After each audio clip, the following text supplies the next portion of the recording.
साल 1947। देश आज़ाद तो हो चुका था, लेकिन आगे का रास्ता आसान नहीं था। एक नए भारत की नींव रखनी थी। ऐसा भारत जो सबको बराबरी दे, सबको न्याय दे। और इस जिम्मेदारी का सबसे बड़ा भार रखा गया एक महान इंसान के कंधों पर, डॉक्टर भीमराव अंबेडकर। संविधान सभा में 299 सदस्य थे। सबके अपने अपने विचार, अपने अपने मत। लेकिन जब भी बहस कठिन होती, बात अटक जाती, हर कोई एक व्यक्ति की तरफ देखने लगता, डॉक्टर अंबेडकर।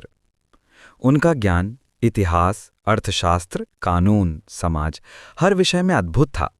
उनकी प्रैक्टिकल सोच और गहरी समझ ने उन्हें संविधान सभा का गाइडिंग ब्रेन बना दिया। 29 अगस्त 1947 को उन्हें ड्राफ्टिंग कमेटी का चेयरमैन बनाया गया। इसका मतलब था भारत के संविधान को लिखने की जिम्मेदारी, हर कानून, हर अधिकार, हर संरचना का भविष्य तय करना। दिन रात बिना रुके काम करते हुए उन्होंने दुनिया के 60 से ज्यादा संविधानों का अध्ययन किया और भारत की जमीन के अनुसार एक अनोखा, मजबूत और लोकतांत्रिक संविधान तैयार किया।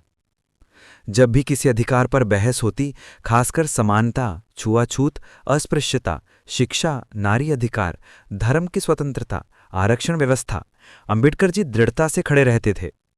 उन्होंने कहा, अगर समानता नहीं होगी तो स्वतंत्रता का कोई अर्थ नहीं होगा। बहुत विरोध हुआ, कई सवाल उठे, लेकिन अंबेडकर साहब हर सवाल का जवाब तर्क से, कानून से और संवैधानिक मूल्यों से देते गए।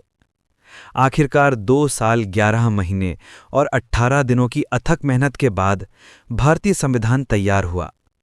डॉक्टर अंबेडकर ने इसे संविधान सभा के सामने प्रस्तुत किया और वही दिन बन गया भारत का संविधान दिवस और अंबेडकर साहब की सबसे बड़ी ऐतिहासिक जीत। डॉक्टर भीमराव अंबेडकर ने न सिर्फ एक संविधान लिखा, बल्कि भारत के भविष्य की दिशा तय की। उन्होंने कहा था, मेरी जाति पूछनी है तो भारत का संविधान पढ़ो। और आज भी उनके विचार, उनका साहस और उनका संघर्ष भारत की लोकतांत्रिक नींव को मजबूती देते हैं।